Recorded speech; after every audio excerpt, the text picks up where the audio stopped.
Thanks for joining me for Gardening at Home Lesson 3, While We Wait. Last week we planted our seeds. Now we have to wait for them to grow. And remember, don't touch your sprouts until they have at least 2 sets of leaves. What can we do while we are waiting? 2 important things. Plan and prepare. First, you need to decide if you are going to transplant your sprouts into the ground or into larger containers. Next, you need to decide where you're going to plant your sprouts or where you're going to place your containers. Make sure you ask the adults in your house to help you make this decision. So how do you decide where to put your sprouts? Watch this short video from my garden to learn more about where to put your garden, whether it's in the ground or in containers. So how do you pick a spot for your garden? What you want to do is watch your yard for a couple of days. Keep track of where there is lots of sunlight.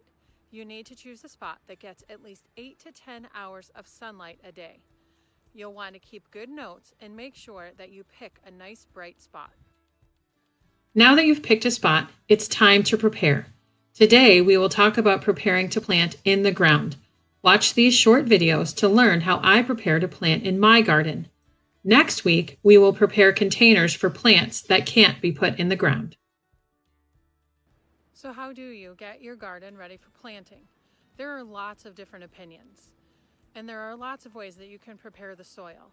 But I think the 2 most important things that you can do are loosen up your soil so that air can move through it and remove as many weeds as possible.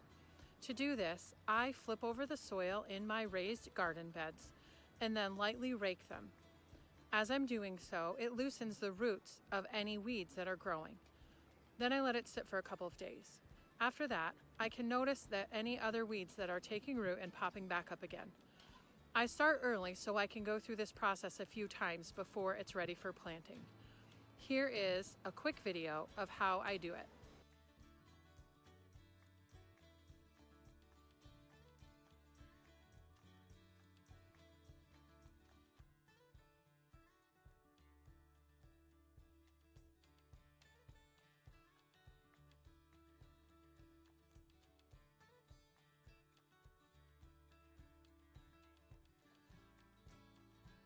Remember, your growing area needs to get sun for 8 to 10 hours a day.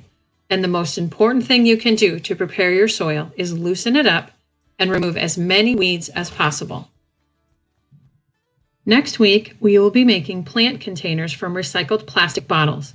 Any bottles, 2 quarts or larger will work, but 1 gallon size bottles are best. Thanks for joining me for Gardening at Home Lesson 3. If you have any questions, please email me at jtc292@cornell.edu.